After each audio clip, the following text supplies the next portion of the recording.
안녕하세요. 마지막 순간까지 최고의 플레이로 짜릿한 감동을 안겨준 스포츠 스타들의 일대기를 조명하는 농구 전문 채널 버저비터입니다. 오늘은 브루클린 네츠의 슈팅가드 제임스 하든에 대해 살펴볼까 합니다. 한화 이글스 시절의 류현진은 LA 다저스와의 협상차 미국 LA로 갔을 당시 LA 레이커스와 휴스턴 로키츠의 경기를 관람한 적이 있었습니다. 그런데 우연히 류현진이 관중석에 앉아있는 장면이 제임스 하든과 같이 찍혀 화제가 되었는데요.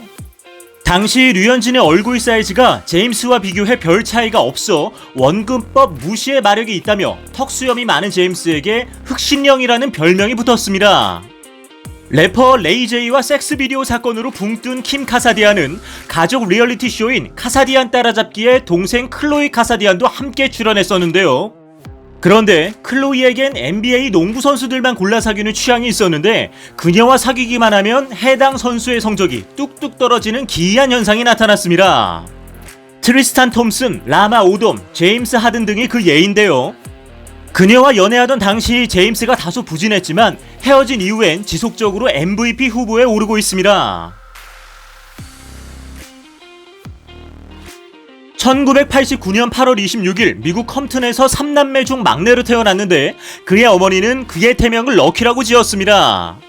그녀는 제임스를 낳기 전에 2번의 유산을 했기 때문이죠. 게다가 당시 컴튼은 살인을 비롯한 강력 범죄율이 정점을 찍었던 곳이기 때문에 총격전과 앰뷸런스 소리가 끊이지 않았습니다. 게다가 집 골목 어귀에서 빈집털이도 많았죠. 제임스의 아버지는 해군에서 복무했지만 제임스가 태어난 지 얼마 되지 않아 마약 혐의로 교도소에 들어갔습니다.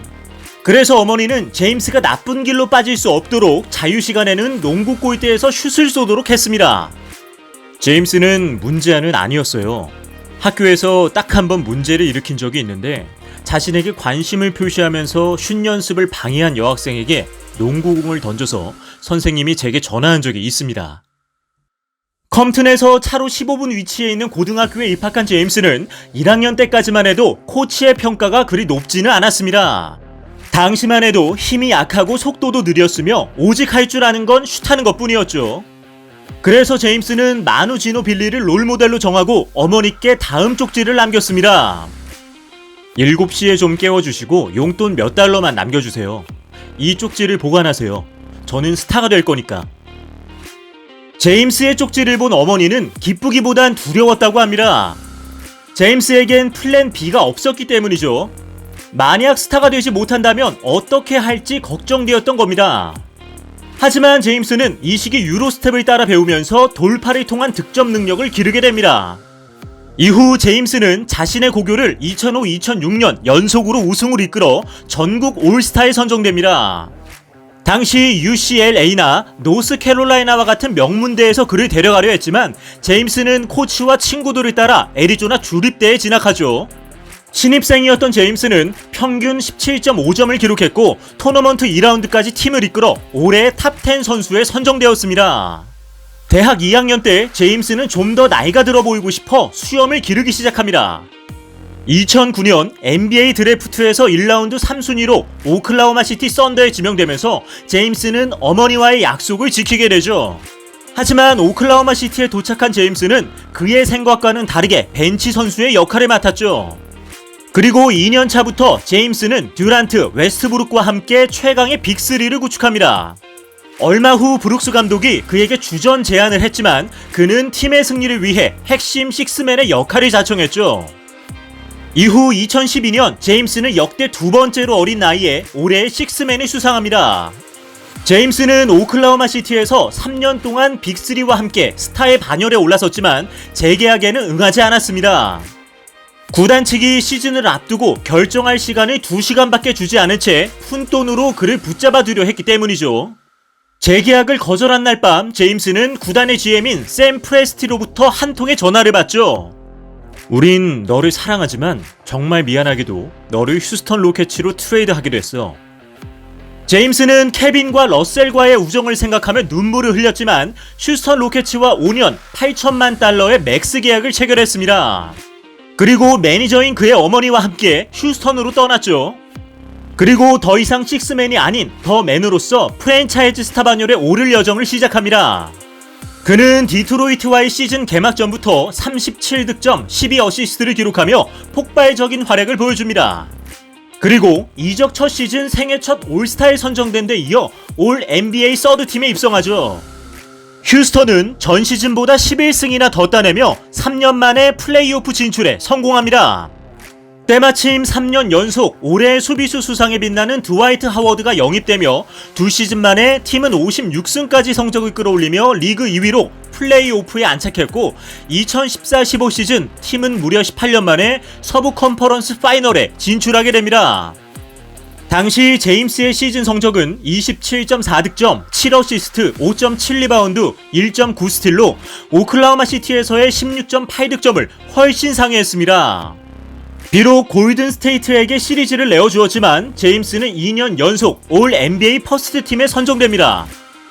2016-17 시즌에는 휴스턴이 마이크 덴토니 감독을 영입했고 2017-18 시즌에는 크리스 폴이 합류하며 리그 최고의 백코트 듀오를 만들었습니다. 휴스턴은 제임스에게 당시 NBA 사상 최고 금액이었던 1억 1,800만 달러를 제시하며 4년 재계약을 체결했습니다. 구단의 성의에 보답하듯 제임스는 휴스턴의 창단 이래 최고의 성적인 65승 17패로 리그 1위에 올려놓습니다. 게다가 해당 시즌 한 달 동안 전승을 거두며 17연승을 달성하기도 했죠. 이렇게 다시 한번 파이널에 진출한 제임스는 다시 숙적 골든 스테이트를 만나게 됩니다. 하지만 시리즈를 3승 2패까지 가져갔음에도 불구하고 5차전에서 폴이 부상을 당하는 바람에 6, 7차전을 내리내주며 탈락하게 되죠. 그럼에도 제임스는 해당 시즌 평균 30.4득점을 기록하며 득점왕과 동시에 시즌 MVP를 수상합니다. 2018-19 시즌에도 제임스는 한 시즌 9경기에서 무려 50 플러스 득점을 기록하며 어마무시한 득점력을 과시하죠. 2019년 1월 4일 골든스테이트전에서는 역대급 경기가 진행되는데요. 폴이 부상에서 복귀하지 않았음에도 불구하고 제임스는 커리, 탐슨, 튜란트와 홀로 고군분투하며 연장전까지 경기를 치렀습니다. 그리고 4점 차까지 뒤진 연장전에서도 제임스는 3점 슛 2개를 포함한 8득점을 기록하며 다시 동점 상황을 만들죠. 경기 막판 코트라인을 완전히 넘어간 듀란트의 발을 보지 못한 역대급 오심으로 커리의 2득점이 인정됐지만 제임스는 탐슨을 앞에 두고 장거리 3점 슛을 기어이 성공시키며 135대 134로 드라마 같은 역전승을 만들어냅니다. 이날 제임스는 44득점, 15어시스트, 10리바운드로 트리플 더블을 기록하며 짜릿하고 완벽한 승리가 무엇인지 보여주죠. 이러한 제임스의 활약으로 휴스턴은 4위로 플레이오프에 진출하지만 2라운드에서 만난 골든스테이트의 벽을 또다시 넘지 못하며 탈락의 고배를 마시게 됩니다. 하지만 제임스는 시즌 평균 36.1득점을 올리며 조던과 같은 황제의 영역에 근접하죠. 시즌 마무리가 아쉬웠던 휴스턴은 크리스 폴을 보내고 MVP 출신이자 제임스의 오클라호마 시티 시절 동료였던 러셀 웨스트브룩을 영입합니다. 그는 절친과 함께했던 2019-20 시즌에 3년 연속 득점왕이라는 대기록을 작성하죠. 이처럼 제임스는 휴스턴에서 눈부시도록 화려한 성적을 남기게 되는데요.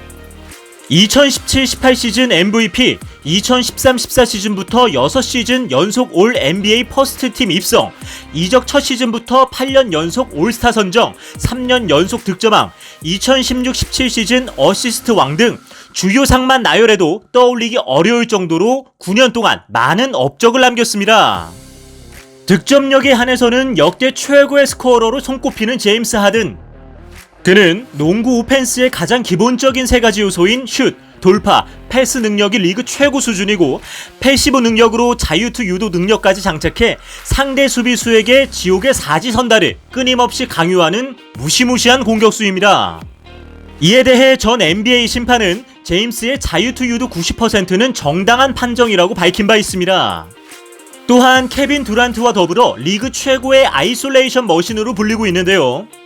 2018-19 시즌 리그 2위에 무려 4배에 달하는 빈도로 아이솔레이션을 시도했으며 그 효율 또한 최정상급이었습니다. 게다가 탑에서의 드리블 돌파를 기본 전술로 사용하는데 스텝백 점퍼로 3점 슛, 패스를 하거나 골밑 돌파로 엘리웁 옵션을 쓰기 때문에 정말 막기 어려운 유형에 속합니다. 상대 수비를 속수무책으로 만드는 그야말로 잔인한 슈팅가드라고 할 수 있죠. 하지만 제임스는 본인의 마지막 과제인 우승 트로피를 들어올리기 위해 결국 이적을 선택하게 됩니다. 그리하여 결정하게 된 곳이 브루클린 네츠인데요. 이곳에서 제임스는 듀란트, 카이리 어빙과 빅3를 결성하여 새로운 길을 걷게 되었습니다. 그 끝에서 제임스가 꼭 웃을 수 있길 바라며 오늘의 이야기를 마칩니다. 지금까지 현 NBA 최고의 슈팅가드 제임스 하든에 대해 살펴보았습니다. 오늘의 주제와 관련하여 더 궁금하신 점이 있다면 하단 고정 댓글에 있는 오픈 채팅을 사용하여 언제든지 문의해 주십시오. 저희 버저비터는 더 흥미로운 내용으로 다시 인사드리겠습니다. 시청해 주셔서 감사합니다. 저희 버저비터는 더 흥미로운 내용으로 다시 인사드리겠습니다. 시청해 주셔서 감사합니다.